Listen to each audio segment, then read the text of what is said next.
Okay, so for the record, just for this, could you state your name and occupation? Joseph A. Williams. I'm a retired trial lawyer. Okay, okay. Let's start where your background. Where'd you grow up? I grew up, for the most part, in Greensboro, North Carolina. I spent a period of time back in the 50s over in Jakarta, Indonesia, with my parents. My father set up a school of engineering for the University of Jakarta and took us with him. So by the time I was 14 years of age, I had traveled in about 30 different countries and had an opportunity to see the world. Left segregated Greensboro in the early 50s and came back to segregated Greensboro after having lived like rich white people for a few years overseas. Quite an awakening. Sorry. Wow, yeah, that sounds rough. So like, That was actually an enlightening experience yeah, because I got to see how people around the world lived. And I also got to go to Cairo, Egypt, where I learned a fundamental lesson about the history of people of color. And my mother and I, and my sister and my brother and my father, we were all in the Museum of the Antiquities in Cairo. And my mother showed me this huge mural on the wall that it had all these people of color. And she was pointing out to me that those were the scribes, those were the bookkeepers, the accountants, the doctors, the lawyers.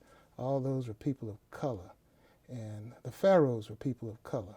And my mother said to me, my sister and my brother, y'all have no excuse. When you're confronted with the question of when did your history begin or initiate, you say 5,000 years ago and ask them when theirs initiated.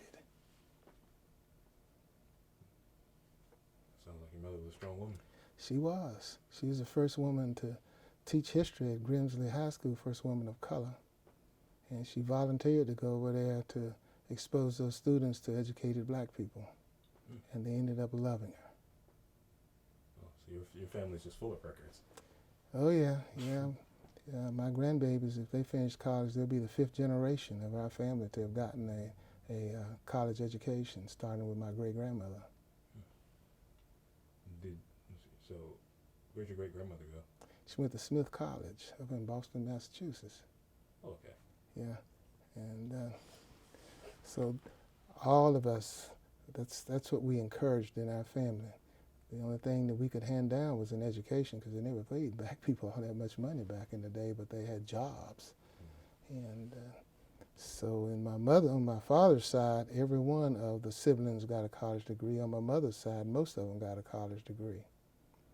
And the interesting thing about my family is that I met an uncle about 20 years ago who lived long enough to have known of the great slave who was one of the first of the people who brought color into my family, who came into Charleston, South Carolina, and also knew my sister, who was chief of personnel in the first Clinton White House in 2001. So the family spanned it from slavery in this country all the way through to the White House. And I have pictures of my mother and my sister and all of us at the Clinton White House. My sister ended up being senior executive vice president of Bank of America. And now she's runs her own company, and she's on 8 different corporate boards.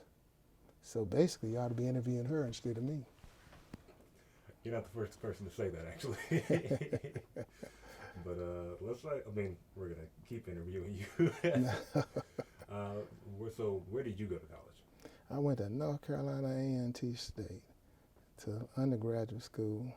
Then I went in the Navy, came out of the Navy, and then went to North Carolina Central University School of Law. So I have a complete historically African American education, with the exception of the period of time I was in Indonesia when I went to school under the British system. And you can imagine back in the 50s there were very few African people of African descentage down there in Indonesia. So I went to school with a lot of Chinese people and went to school with a lot of white kids. Interesting observation, though, when we were over there overseas living in the diplomatic community, there was no such thing as segregation. We all lived together, belonged to the same little Dutch country club, the whole works. We had waiters to take care of us at home, a chauffeur, a yard person. We lived great. Got back to this country, those same people that we were friendly with over there, wouldn't have a word to say to us when we got back to the United States of America. Never heard from them again. The world is different. When they were overseas, we all needed each other. Got back to this country and spread out, and they went back to their old ways. Oh, so you have a very colorful history in terms of like, social experiences in different countries and stuff like that. Absolutely. Absolutely. In contrast, Yeah. to your experience here. How did those experiences abroad like inform or drive you towards, I guess, Yeah, being toward active my in civil toward rights? my activism. Well, we got back to this country, I think it's in 58 or 59. And on the way back, we had serious conversations in our family about who was going to take the lead when we got back to this country. Because our parents both worked for the state of North Carolina. They were hamstrung, so it fell on us. And since I was the oldest of the three siblings, then I was the one who would have to take the lead. So at Dudley High School, we marched with Jesse Jackson and James Farmer, all the old people, Martin Luther King. And then in April of 1963, my whole high school class went to jail, led by myself and a guy named Michael Lee. Michael Lee's father was J. Kenneth Lee, who was the first African American to finish Carolina School of Law. And he was a lawyer who represented all of us, some 1,500 of us, over a period of time during the Civil Rights Movement. So we all ended up in jail. They couldn't feed us because the sheriff said he didn't have the money. And so they were giving us peanut butter and jelly sandwiches, and then they couldn't keep us all in the old jail downtown, so they moved us out to the polio hospital that was on East Market Street, all the way down there near Franklin Boulevard. And the bailiffs were saying, well, I hope y'all catch polio and crazy stuff like that. Well, our parents had to feed us. So all the old professors and the few professionals we had in town and the preachers and the church people, they made the food for us, all this delicious homegrown food that people of color just loved, Guess who else ate it? The jailers too. So they fed the jailers. And the interesting sidelight to that is that one of the jailers, 14 years later, when I was appointed a judge by Governor Hunt, he was my first bailiff. So he had me in cuffs, and also he was my bailiff. But that's the way this world is. Society causes a lot of changes. Of course, now we're walking backwards rather than forwards, but that's just the way the development of humanity is. It's not all a linear curve. You move forward a little bit, you move back a little bit, because it's a trial and error process, unlike the same way we all ended up where we are now through the process of evolution. So, not to throw my own judgment in this, but I'll just ask you this. Moving backwards in what sense? Well, in the sense that a few of us have made it at the expense of a whole lot of us who did not. And at the expense of society moving in different directions, changes in the way we look at each other, the way we're judged. Looking at, I'll give you an example, music.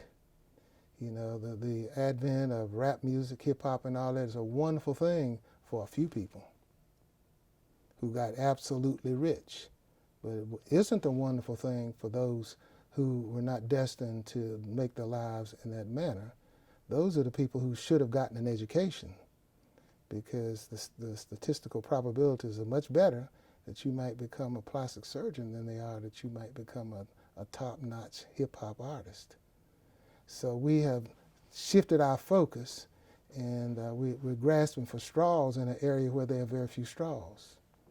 So that's one of the ways we're moving backwards. In my generation, it was unheard of not to want to go to college, not to want to get a degree. Here in Greensboro, North Carolina, we were all over there at segregated Dudley High. The teachers would take us home with them. They worked with us. They insisted on us reaching the highest potential we could, considering what our basic raw material could produce for us. And the teachers used to say, if you make a B in a class and you gave it your best, then be satisfied. But they would not accept people refusing to put forth their best efforts. My English teacher used to say that the rose that blooms in August or September is just as beautiful as the one that bloomed over in April. Just took it a little longer to bloom. And so in that way, we have lost generations. Unfortunately, and some of these old people would admit this if they were honest with themselves, when segregation was ended and integration started, they weeded out the best African-American school teachers. They weeded them out, and they brought in young white women who wanted to just work long enough so that their husbands could get a good job somewhere and make a lot of money, and they quit. So the drive to have a unique focus on us and trying to see to it that we prospered was not there. I'll give you a very good example of that. Oftentimes, before I got as old as I am, I used to speak at middle schools. And I was speaking at a certain middle school over in High Point. And I stood outside the door and watched the teacher. As every kid of color came by, she spoke to him and sent him in. Every white kid that came by, she spoke to him and she hugged him. She did not hug not one single black kid. And so after I gave my presentation and we were talking after class, she was asking me, what I thought and all this kind of thing. And I said, I want to make an observation about you. And she said, what? And I said, do you realize that you didn't hug nor touch not one single one of these middle school kids who happen to be black, but you hugged and each one of the white kids. And I'm talking about each one, every single one of them. And she broke down and started crying. And even first I was hurt about all that. And then it hit me. This lady actually did not realize what she was doing.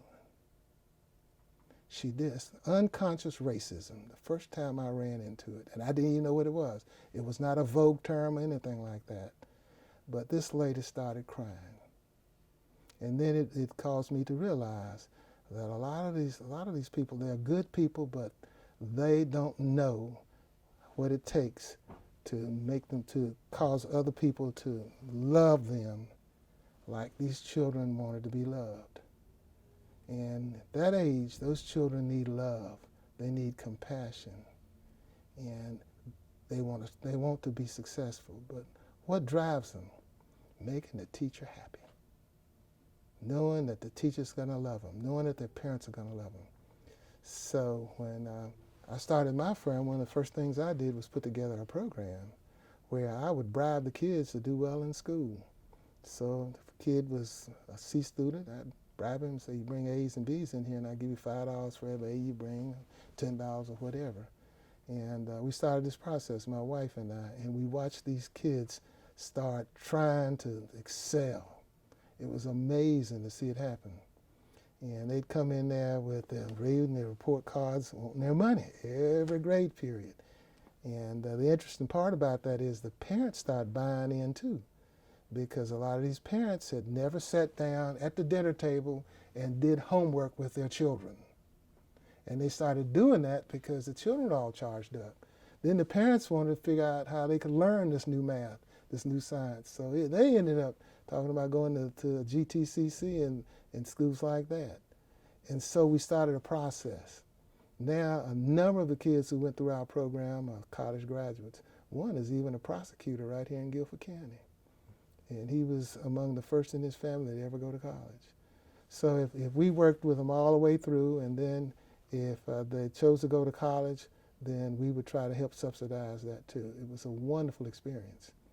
And it made my mother exceptionally happy to know that she'd pass this kind of concept along to the next generation.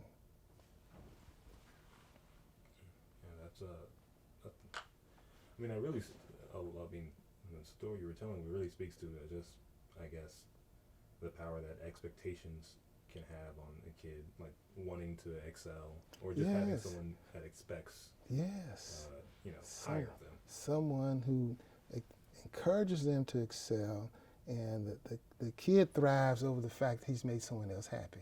Because most children fundamentally are good children. They're not many flawed children, but children can be made flawed by the environments that they're in, and especially in a situation where you got a teacher that You know, they see these teachers on TV, but they don't see people who look like them on TV, at least not back then. Now they do. But unfortunately, some of what they see is not conducive to causing children to excel either, but it's unfortunate. Okay, let's see here. Let me circle back to, actually, make sure we're good on time first. Well, okay, no, we're good. All right, let me circle back to, you were saying that your jailer was your bailiff once you became the judge. Well, the jailer was the bailiff, that's correct. I guess, well, I guess swinging back to like that experience, how did that make you feel in that moment? Just recognizing him, you're like, oh, like. Oh, I knew him. We knew him because he was basically a good person even then. Because what would happen is they had the boys and the girls are all in the same rooms, you know, because they you know, this was not a jail. They couldn't, you know, first we were in the jail, but they moved us down to that polio hospital. It was just a hospital. So they would turn the lights on in the middle of the night to make sure no hanky-panky was going on, that kind of thing. But we were encouraging, Mike Lee and I, and a bunch of others, we were encouraging these students to study. We had our books. They allowed the teachers that had to get our books to us. We kept up with our work. And so I knew him because he encouraged this. And then once I became a judge, he actually looked after me. I mean, one particular incident tells it all. I'd sentenced this white guy to 30 days in jail for being a drunk driver, and he got out there in the hall and he started calling me a nigger judge and all this kind of stuff. That guy, the bailiff, hauled him right back in the courtroom and approached the bench and told me what the guy had said, and he said, "Judge, nobody talks about my judge like that." And, you know, I gave the guy a piece of my mind and gave him a few more days for it, you know. Told him if he felt like apologizing, I might cut some of that time back on him, you know. It took him a day or two to apologize, but, you know, learned a lesson. But the funniest part about being a judge for me was, you should see the old pictures. I mean, I had a 4-inch fro. I had a fro. It was so long that it draped, you know. So a lot of these white people would come in court and they'd see me and they'd freak out, you know. But you know, I was fair with everyone right across the board. I didn't play games at all. I did exactly what I thought all the judges should be doing. And I have to thank for that Judge L. Rita Milton Alexander, who was, I'm sure you know of her, the first African-American woman to get a college degree, to get a law degree from Columbia School of Law, who was the first African-American woman to practice law in North Carolina, and also the first African-American woman to be elected a district court judge in a popular election rather than being appointed. An amazing woman. She was the first person to be a district court judge, person of color, to be a district court judge in Guilford County history. I was the first black male to be a district court judge in Guilford County history. And so lots of times they would have the two of us holding court together in the same court, be it High Point or Greensboro. But we made a habit of trying to help young people. And as a result of that, Judge L. Rita Alexander came up with this idea of a program called Judgment Day. You can Google that in Guilford County and you'll find that she started this program and I brought into the program. And what we did was, if a child was charged with shoplifting or something like that, then we would have them do volunteer work. We'd give them a tour to jail, you know, so they could see what it looked like. And then we'd have them to have, at an assembly in their school, confess to all their students what had happened to them. And then they'd come back to court and we'd dismiss the case, even though they were guilty. Well, you know, that was driving a few people crazy, most notably the clerk of courts, who didn't like the idea that all this money was being diverted away from the system, from his budget. So he had the district attorney file what's called a writ of mandamus against Judge Alexander and I, and he filed it in the North Carolina Supreme Court. So they hauled the two of us down to the Supreme Court for a special hearing on this writ of mandamus. When we got down there, Judge Alexander, myself, and my wife, Georgia, and walked into the Supreme Court chambers and looked around, there were all these country club people from Greensboro. the people whose children we had helped to not have criminal records. Because the strategy was, if you help the rich kids, then you can help the poor kids. If you just help the poor kids and not the rich kids, you don't have a support mechanism when times get rough. All these people down there supportive of us. And I'll never forget what the Chief Justice said.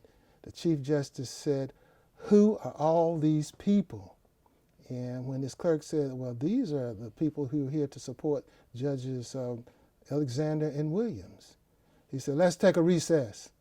Do you know that they have not resumed court yet to this day? And I'm 75 years old. But I tell you what did happen.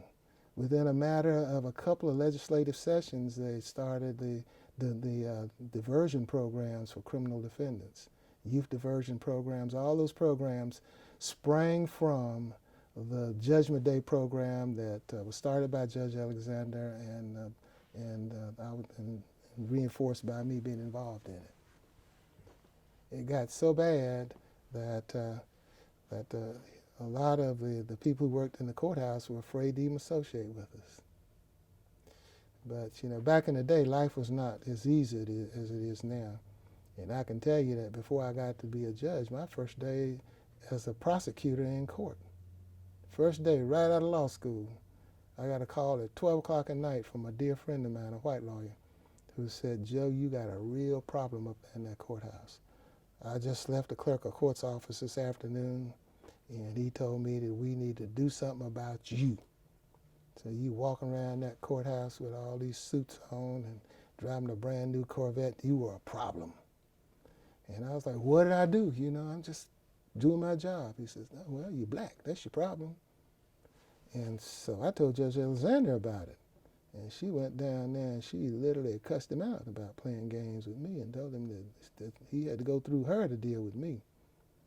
And then within 2 or 3 months, Judge Alexander called me at home and said, "You're going to a big old party tonight." This is on Friday. "You're going to a party tonight, aren't you?" I said, Yeah, one of my buddies is in here from California, and we're all going over there to a big old party. She said, "You can't go."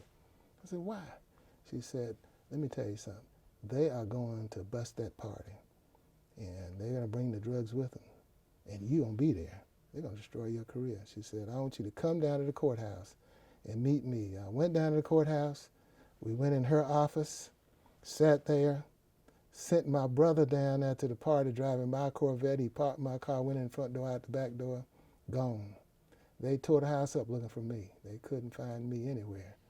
I was at the courthouse. She then called the sheriff of Guilford County, who was the sheriff at that time, and had him get his vice officers on over there to her office.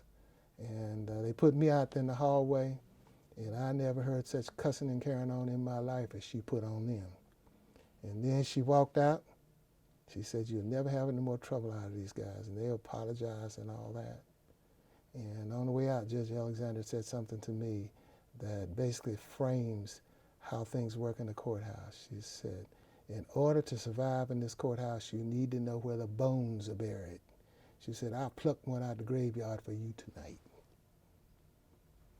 So you get the idea how all this works. I had a mentor who cared enough about me to not want my life to be destroyed. And that's why anytime that woman called me, if she needed to be driven somewhere, I was gone. I was doing it. But that's just the way it worked back then. So you come up to the present, and look at these young guys and these young lawyers now, they're living great, joining the country club and all that kind of stuff. They have no idea what sacrifices were made to get them to where they are. None. So, the whole time I was on the bench, there was turmoil. Judge Alexander and I, we were constantly in the newspaper, to the point that one day I went home and my wife looked at me and she says, "Are you as bad as the newspaper says that you are?" I said, "You my wife, you ought to know." But it was bad, I'm telling you. You'd be surprised. And then when I left the bench in 1980, to punish me for being an activist, quote-unquote, judge and doing what was right, one of the federal judges appointed me to represent a bank robber, and along with my friend Michael Lee. and who, as I told you before, we were buddies. We practiced law together, the whole works. So this is an interesting story. We went over there to see this guy. He wouldn't even talk to us. He was a Ku Klux Klansman. He wouldn't even talk to us. But, we went back over there, and I was begging the judge, let me out of this thing, man. This guy, we can't effectively represent him if he won't talk to us. I said, nope, it's your case. You got to figure out how to do it. So we demanded that he give us a investigator to help us. Since this guy's don't talk to us, we got to work around him and get us an investigator. So we got an investigator. We tried the case. The jury found him not guilty. This guy had not spoken to us the whole time. We're standing out there on that hall on the front porch of the present courthouse. And the guy looked at me and he says, you know what, you're a damn good lawyer, even if you are a nigger, and walked off. I'm like, what? And do you know, within 2 or 3 weeks, a bunch of country old white people started coming down to my office to hire me. It was an amazing experience, because a couple of them would come down here and they'd say, so-and-so told me that I need to come get you. You're a good lawyer. I said, I know what he said now, but that's okay, So you never know. But those are the kinds of experiences that this younger generation have never had, never will have, and hope to God they never have it, because we had people who came on our generation, the generation before us, who were tough. These were strong black people who survived every kind of inhumanity known to man. They survived it, and so they passed that on to us. And what did we do? We didn't pass that on to our children. We did not. I tried to make my daughter tough. She's a lawyer too. She practices in Charlotte, but she clerked in the Supreme Court and the Court of Appeals. But I gave her a good life. Gave my son a good life, the life that we could not have had because we were stuck between, segregation and integration. So I don't think that they're as strong and tough as our generation was. I mean, they have strong opinions, but when it comes to laying it on the line and getting yourself beat up by police officers and disrespected, I don't think that the current generation deals with it the way we did. We figured a way to make it work. Just like Mary McLeod Bethune said many years ago, the key to dealing with the current situation in America is to have black faces in high places.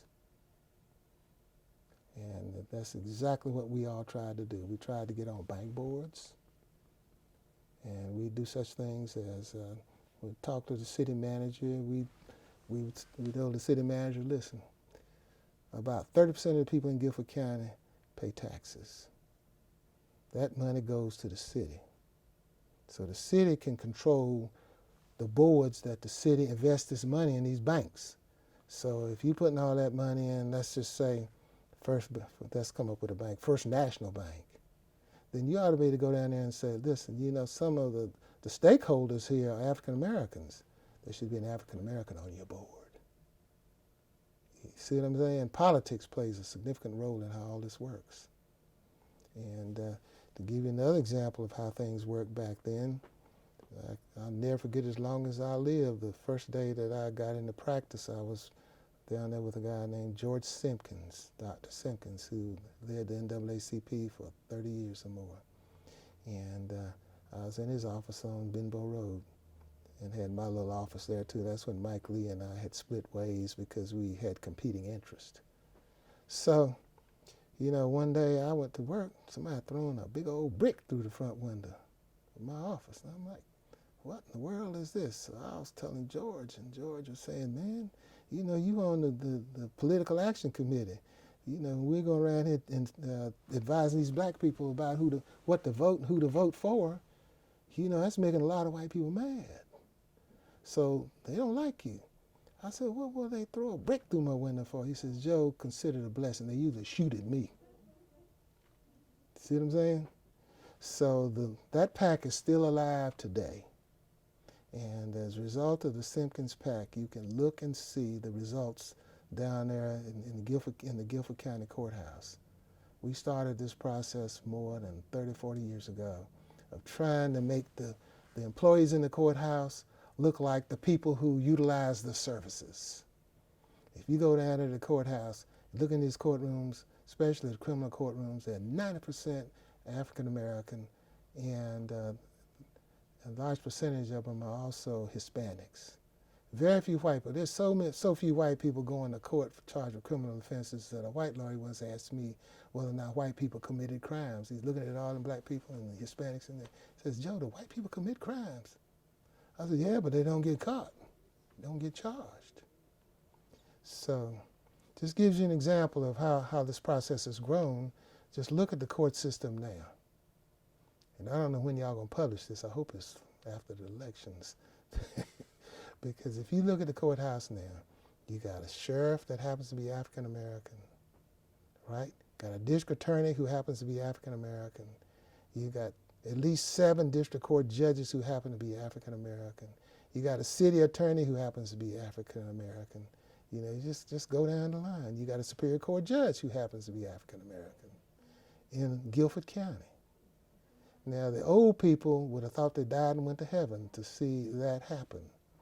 And despite all of that, the rule of law is still the same. Justice is still equal and fair down in that courthouse. Nothing has changed because they are playing by the rules. But it's just an amazing experience to go in the courthouse and see a black district attorney, black defense attorney, black judge, black bailiff. You know, sometimes people get the idea they're not even in America. But this is what can happen when a community works together. And all this started back in the early 50s when we started raising Cain about how the voting districts were rigged so that the white people could stay predominantly in office. Does that remind you of what's going on now? So, you know, what's that old saying? The more things change, the more things look the way they used to. Well, there you go, right there. All right, it's your interview, so you move me along. I was actually about to ask, man, that's hard. You said, because I was about to ask, have you seen things change? But you were just saying that they've kind of gone back to the way they were. Okay, how do you think we can move forward to change, like, you know, gerrymandering and things like that, so we can actually have, like, I guess, you know, progression? Well, Barack Obama, he answered that question in the last election. He said, "Get out and vote." And we didn't get out and vote. And look what we got. You know? And we might get it again. But you know, at 75 years of age, I hope that I make it. If he gets reelected for another 4 years, I hope I live long enough to see him constitutionally unable to go back in, although he'll spend the whole 4 years trying to change the Constitution so that he can go back in. It's an amazing thing to see all this happen. But there's one lesson you should learn out of all of this, and that is opportunities sometimes are created by accident of birth. Because if this man had not been born into a wealthy New York family, he could have never have gotten to where he is, never. Compare him with another guy who's running right now who came from a poor white family and made it on his own. Totally different situation with a totally different attitude toward life. So it's just, we have to get to that point too. Now there are a lot of people, African American people in this country who've been very, very, very successful, but they are quiet. And a lot of them don't use their finances to advantage others, which troubles me a little bit too. But there's a reason for it, and I can give you an example of that. My partner and I had a big old case many years ago where we represented this kid, and we were able to get this kid an $8 million settlement. And the unfortunate thing for me is that they put it in the newspaper, including the fee. And within weeks, guess who visited me? The IRS. Walked in this office, right here, this office, and said, "We want to see all your financial records." I'm like, "Well, you got to go see my CPA because I don't have them." And the upshot of that is that they basically audited me for, I don't know, 6 or 8 months. In the process, I demanded to see my records. You know, being a lawyer, you know, I knew I had certain rights. I demanded to see my records. So I got my records, I opened it up, right there on the page is a copy of the newspaper article clipped to the inside page with the amount of the fee underlined. They targeted us. Me, well, they didn't target him because he's quiet. They targeted me because I'm out there raising Cain. I'm threatening to sue the city because they wouldn't let Hispanic kids play soccer on Saturdays, even though the soccer fields were empty and not being used. You know, so we had threatened to sue the city to do that. You know, we, had to threaten to sue the sheriff because his school resource officers were pepper spraying young kids. You know, we just doing things that should be done. It's the right thing to be done. And so, you know, they punish you. But, you know, thank God everything was straight. I still had to pay them something to make them go away, you know. So basically, you know, to use Trump's words, it was a shakedown on me. But these are the things you have to be willing to go through. And, you know, there are rewards. I mean, let's just face it. I've lived a good life. I have not, you know, I haven't lost out anything. I probably hadn't made as much as I could have made if I'd have been a white boy trying cases. Just being honest with you, I could have been a billionaire. But you know what? It's not why I live my life. I live my life so that when I leave here, I can leave a legacy that says that I served, that I continue the tradition that my family has all had through all these generations. To me, that's the most important thing. Your family history, the heritage that you leave for the next generation. So I continue to push that on my children. Now I'm working on my grandchildren. And because I want them to have, they will inevitably have a life of some privilege because of the work that my wife and I have done, and my father and my mother and all those did too. They'll have a life of privilege, but I want them to also have a useful life. You know, I'll give you an example of what I'm talking about. When was it, in 1957, my father got a copyright patent, not a copyright, but a patent for the Ames-Williams cranial drill. It's a device that he designed to use in neurosurgery when a person has had a concussion. It was designed to relieve the pressure on the brain so that the brain could expand without causing damage to the neuroceptors. And so he put that company together, he and a white neurosurgeon. There were no black neurosurgeons in Greensboro. So my dad put that company together. Then they sold it for a phenomenal amount. And my mother inherited that money, and we've used it to try to help others. But it only came because of this ingenuity. That's the one thing that we brought to this country that may have been lacking. The difference between innovation, which is what we have, ingenuity and innovation, and then the ability to plagiarize.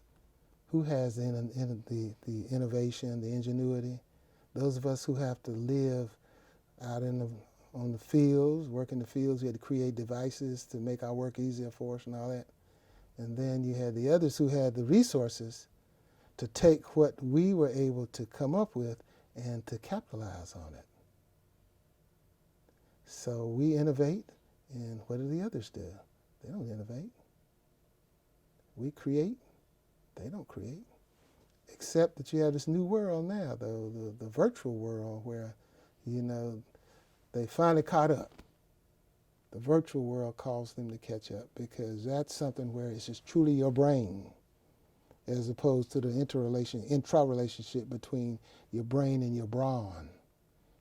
You know, it's just for instance, they talk about this concept of equal opportunity. You know, none of that would be an issue if they just left us alone. When they abolished slavery, we worked on our own businesses the same way we did as slaves, from sun up to sundown. We put the same effort into our own businesses that we put into the businesses for the slave owners. Look at Wilmington, North Carolina. Look out there in Kansas City. I mean, you had wealthy, wealthy black people. And if they just left us alone, then we would have continued to have upward mobility comparable to that of white people. But it didn't happen because they destroyed all of our businesses. One way or another, they stole them all. We had land bank loan companies down in Mississippi. White people raided them, took all the money. Just handed it out amongst themselves, saying that this is our money because these, what kinds of people, they stole our land and they're working on our land, so the money's ours. So if they just left us alone, we'd be on an equal footing in this country. The problem is that we're sitting down here enjoying life, going on vacations around the world and flying in on airplanes and all that, and don't realize that the thunderstorm that you see on the horizon could be the coming of the next Reconstruction. So we are never safe. They will turn neighbor on neighbor if it gets to that point. Why? Because there's a certain class of people in this country, the 1%. They are going to live the way they live no matter whether Trump's in office or Bernie Sanders or whoever's in office. They're going to live the same way, whether they're Democrats or Republicans. They're all going to belong to the same country clubs. They're going to enjoy life. But it's us. We're the ones that need to be worried about that because we do not have significant generational wealth. Now, if they left us alone back in the late 1800s, we would have that. And then this whole concept, this whole problem, this agitation in society would not be here. But I mean, that's what Lyndon Baines Johnson used in order to control the poor white man. What did he say? The best way to control the poor white man is to lead him to believe that he's better than the wealthiest black man on the streets because of the mere fact that he's white. So what are they doing? They pit the poor white people against all the black people. And then they reap the benefits by enjoying life over there in their country clubs with the tall fences around their buildings and all that. But it's starting to all collapse. I mean, there's an article in the paper, when was it? Yesterday, I believe, about these two billionaires fighting down in the Bahamas. You should read that article. I mean, they're throwing money at each other like it's another war down there. It's all about egos. None of them work for a living. None of them produce a worthwhile product. They just got money. And they're just gone crazy. Epstein, the same way. So there you go. I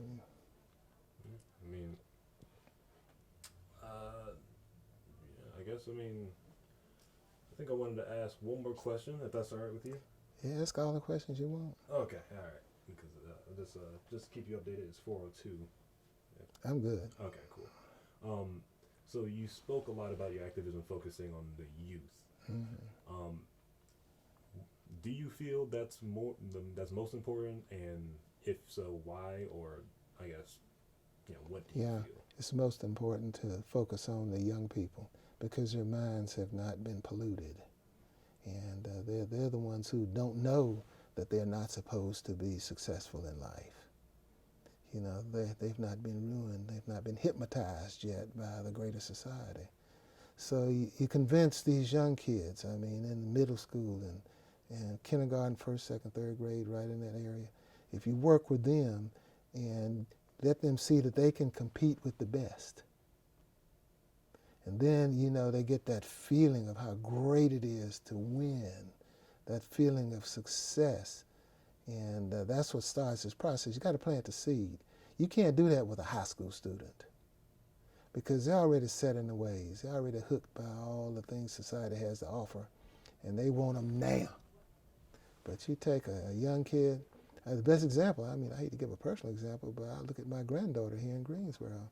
She's in kindergarten, and she won the spelling bee over at her school against all the other kindergartners in the school. She was number one, and she could spell these words like you've never seen. But why? Well, my son works with her every day. I mean, they go over the words, she can read already, she can spell, she has perfect diction. All that comes from working with kids, same way we worked with ours. But, you know, in our program, though, we had lots of kids we worked with like that. And now we're going to put the Guest Williams Foundation back to work. That's our foundation.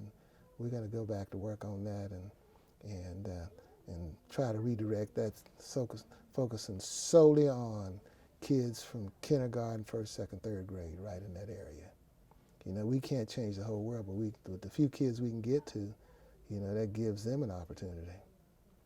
But, you know, on the other side of that, you got parents who don't even send the kids to school. You know, you got parents who, they're too young to have children. You know, when you got a 40-year-old person that's a great-grandmother, there is no way that that family can effectively raise children to maturity and give them the tools they need to be successful, because they are not mature themselves yet. 16, 17-year-old child having a baby, they're not mature yet. You know, so these are the things that we have to work with. People have to make choices, and we've got to see to it that the choice they make is pointed toward the children they bring into this world. And I'm telling you, it will change this whole world if we get a generation of these kids who know that they can do it and who know that all they've got to do is focus on it. And you know, modern technology is going to give them that boost. I mean, I don't see a problem with a kid playing with a Nintendo Switch or anything like that, because it takes a certain part of their brain that will ultimately help them to make money.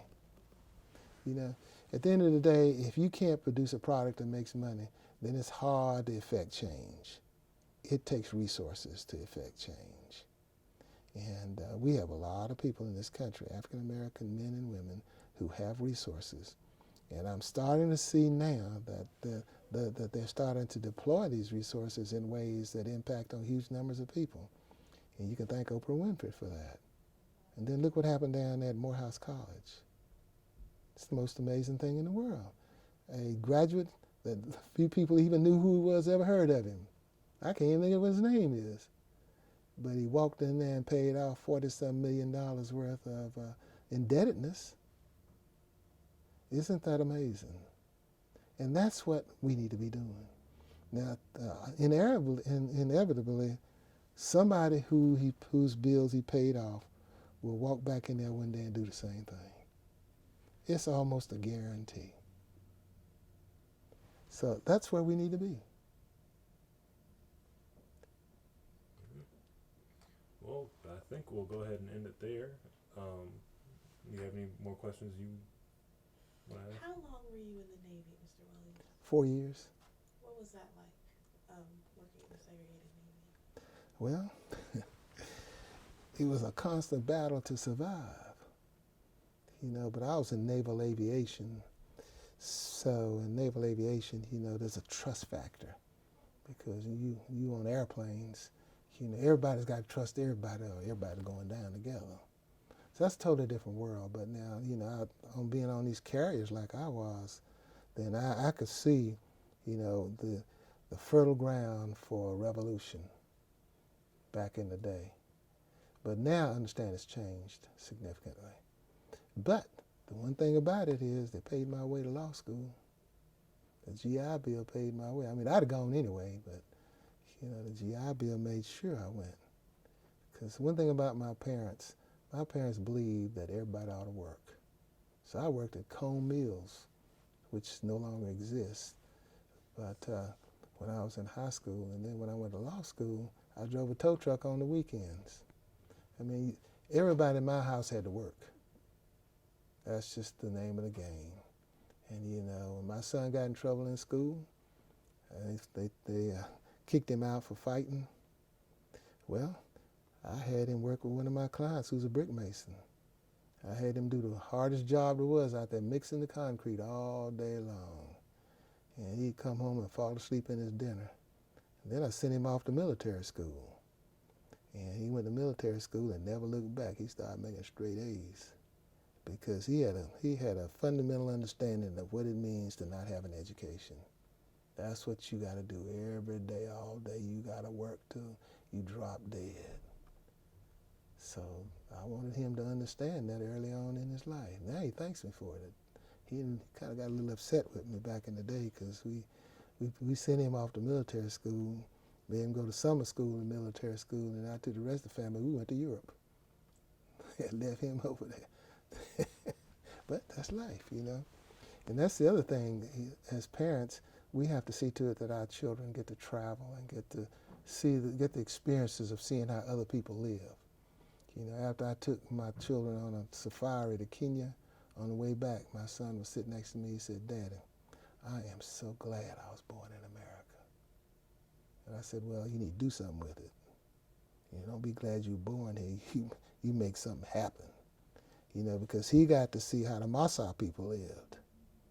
And he got to understand the ways that people live, and they're perfectly satisfied and compatible with their environment. I said, your environment is not the Maasai environment. Your environment is right over there in the United States. You have got to understand what it takes to succeed. You know? So, there you go. All right. Well, thank you for your time. Well,